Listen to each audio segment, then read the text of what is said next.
रघुपति राघव राजा राम, पतित पावन सीताराम। रघुपति राघव राजा राम, पतित पावन सीताराम। नमस्कार, स्वागत है आपका न्यूज 11 में। मैं हूं आसिया। बुरा मत देखो, बुरा मत सुनो, बुरा मत कहो। जब हम ये शब्द सुनते हैं तो सबको राष्ट्रपिता महात्मा गांधी याद आते हैं। महात्मा गांधी ने अहिंसा और सत्याग्रह के मार्ग पर चलकर भारत को अंग्रेजों से आजादी दिलाई। 1944 का साल था जब रंगून रेडियो में सुभाष चंद्र बोस ने महात्मा गांधी को राष्ट्रपिता घोषित कर दिया था। रघुपति राघव राजा राम, पतित पावन सीताराम। रघुपति राघव राजा राम, पतित पावन सीताराम। रघुपति राघव राजा राम, पतित पावन सीताराम।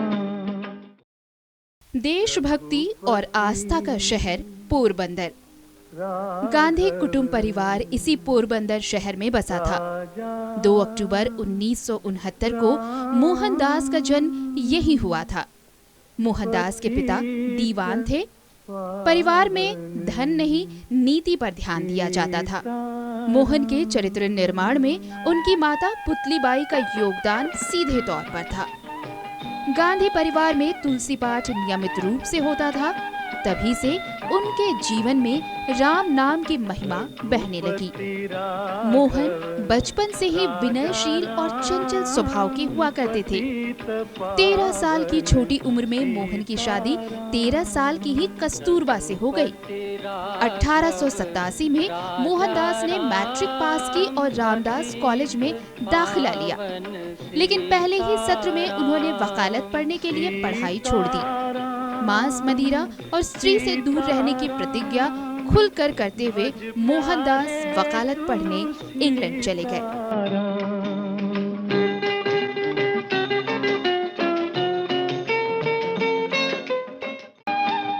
रघुपति राघव राजा राम, पतित पावन सीताराम। अपने परिवार के राजकोट चले जाने के बाद 9 साल के गांधी जी का स्थानीय स्कूल में दाखिला हुआ। जब वे 11 साल के थे तब उन्होंने राजकोट के एक हाई स्कूल में पढ़ाई की। बाद में गांधी जी को लंदन में कानून की पढ़ाई के लिए एक पारिवारिक मित्र मावजी दवे जोशी जी ने सलाह दी। इससे उत्साहित गांधी जी लंदन चले गए और वहां वकालत की पढ़ाई की। अपने लंदन प्रवास के दौरान गांधी एक वेजिटेरियन सोसाइटी में शामिल हो गए और इनर टेम्पल द्वारा बार में बुलाए जाने के बाद वापस भारत आए। रघुपति राघव राजा राम, पतित पावन सीताराम। मोहनदास दीवान परिवार से थे, ऐसे में बेस्ट बनना उनका लक्ष्य था। 1888 में वो वकालत पढ़ने यूनिवर्सिटी कॉलेज लंदन चले गए। 1891 में वो वकालत पढ़ भारत वापस आ गए और मुंबई में वकालत शुरू कर दी। लेकिन सफलता उनको 1893 में मिली जब वो एक भारतीय फर्म से जुड़ने के लिए दक्षिण अफ्रीका चले गए। गांधी जी दक्षिण अफ्रीका में 21 साल रहे। वहां पर उन्होंने गंभीर नस्लीय भेदभाव को करीब से देखा। उन्हें ट्रेन से बाहर फेंकने वाली घटना ने उनके जीवन में एक महत्वपूर्ण मोड़ दिया। दक्षिण अफ्रीका में भारतीयों पर हो रहे अन्याय को देखते हुए उनके मन में भारतीयों को सम्मान दिलाने का ख्याल आया और यहीं से संघर्ष की एक नई कहानी शुरू हुई।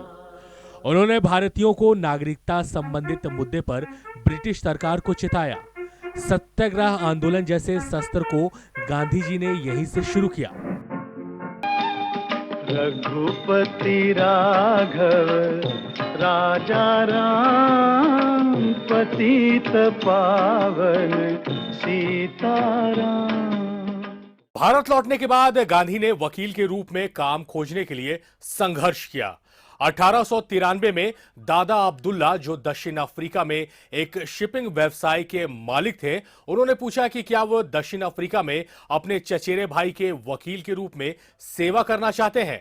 गांधी ने इस प्रस्ताव को स्वीकार कर लिया और दक्षिण अफ्रीका चले गए, जो उनके राजनीतिक कैरियर में एक महत्वपूर्ण मोड़ था।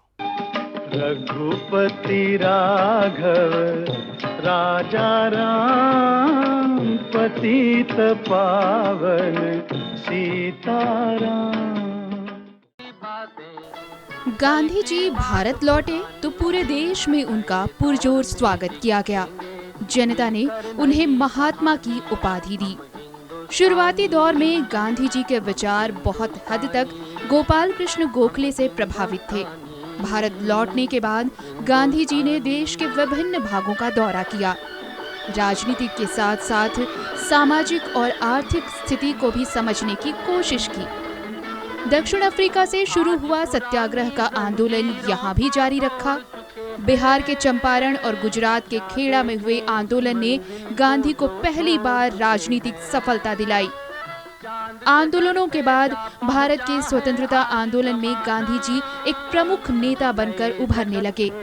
कांग्रेस के अंदर और मुस्लिमों के बीच अपनी लोकप्रियता बढ़ाने का मौका गांधी जी को खिलाफत आंदोलन के जरिए मिला।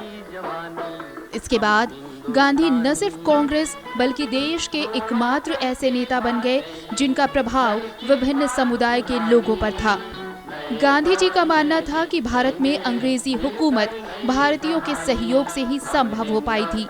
गांधी जी की बढ़ती लोकप्रियता ने कांग्रेस का सबसे बड़ा नेता उन्हें बना दिया और इसी स्थिति में अंग्रेजों के विरुद्ध असहयोग, अहिंसा और शांतिपूर्ण प्रतिकार जैसी वस्तुओं का प्रयोग होने लगा। इसी बीच जलियांवाला संहार ने देश में क्रोध और हिंसा की ज्वाला भड़का दी। गांधी जी ने स्वदेशी नीति का आह्वान किया और विदेशी वस्तुओं का बहिष्कार किया।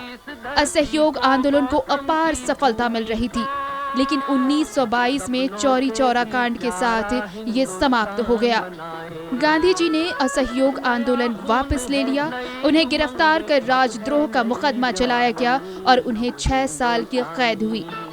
1929 में गांधी जी ने सरकार द्वारा नमक पर कर लगाए जाने के विरोध में नमक सत्याग्रह शुरू किया, जिसमें उन्होंने अहमदाबाद के डांडी से लगभग 388 किलोमीटर की यात्रा की। इस यात्रा में कहा जाता है कि 60,000 लोगों ने हिस्सा लिया और सबों को जेल भेज दिया गया। गांधी जी के इस राष्ट्रवादी आंदोलन को कई बार कुचलने की कोशिश की गई, लेकिन हर बार गांधी जी विजय होकर सामने आए। ब्रिटिश सरकार उनके अहिंसा वाली नीति और सत्याग्रही आंदोलनों से बाहर निकलकर अब बातचीत की मुद्रा में आ गई थी। 1932 में हरिजन आंदोलन ने एक बार फिर गांधी जी को सुर्खियों में रखा। आत्मशुद्धि के लिए उन्होंने 1933 में 21 दिन का उपवास किया। रघुपति राघव राजा राम, पतित पावन सीताराम। रघुपति राघव राजा राम, पतित पावन सीताराम। रघुपति राघव राजा राम, पतित पावन सीताराम। रघुपति राघव राजा राम, पतित पावन सीताराम। द्वितीय विश्व युद्ध के आगे बढ़ने के साथ ही महात्मा गांधी ने भारत की पूर्ण स्वतंत्रता के लिए अपना विरोध भी तेज कर दिया था।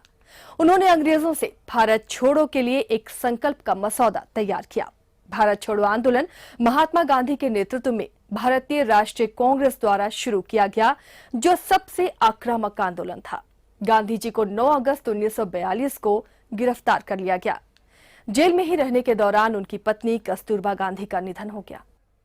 1943 के अंत तक भारत छोड़ो आंदोलन समाप्त हो गया, जब अंग्रेजों ने संकेत दिया कि पूरी शक्ति भारत के लोगों को ट्रांसफर कर दी जाएगी। गांधी ने आंदोलन को बंद कर दिया, जिसका परिणाम स्वरूप 1 लाख राजनीतिक कैदी रिहा हो गए। ब्रिटिश कैबिनेट मिशन द्वारा 1986 में पेश किए गए स्वतंत्रता सह विभाजन प्रस्ताव को कांग्रेस ने स्वीकार कर लिया था और उसके बाद भारत आजाद। रघुपति राघव राजा राम पतित पावन सीताराम। द्वितीय विश्व युद्ध के बाद गांधी जी के नेतृत्व में कांग्रेस ने भारत छोड़ो आंदोलन की मांग तेज कर दी। भारत छोड़ो अब एक आंदोलन का रूप ले चुका था और हजारों की संख्या में गिरफ्तारी भी होने लगी। गांधी जी ने स्पष्ट कर दिया था कि ब्रिटिश युद्ध प्रयासों को समर्थन तब तक नहीं देंगे जब तक भारत को आजाद घोषित न कर दिया जाए। गांधी जी ने सभी कांग्रेसियों और भारतीयों को अहिंसा के साथ करो या मरो के साथ अनुशासन बनाए रखने को कहा।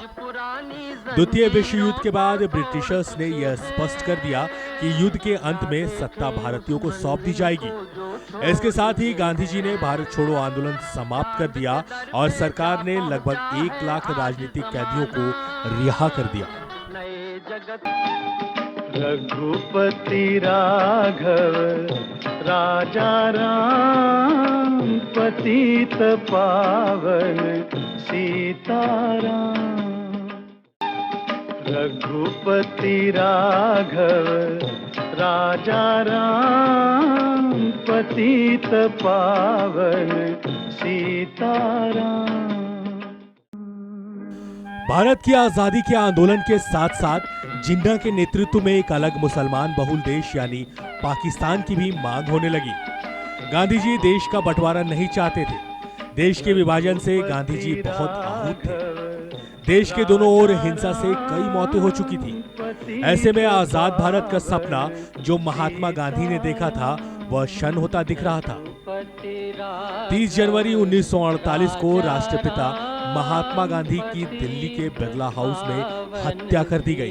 गांधी जी एक प्रार्थना सभा को संबोधित करने जा रहे थे, तब नाथूराम गोडसे ने उनके सीने पर 3 गोलियां दाग दी। भज प्यारे तू सीताराम। हे राम हे राम।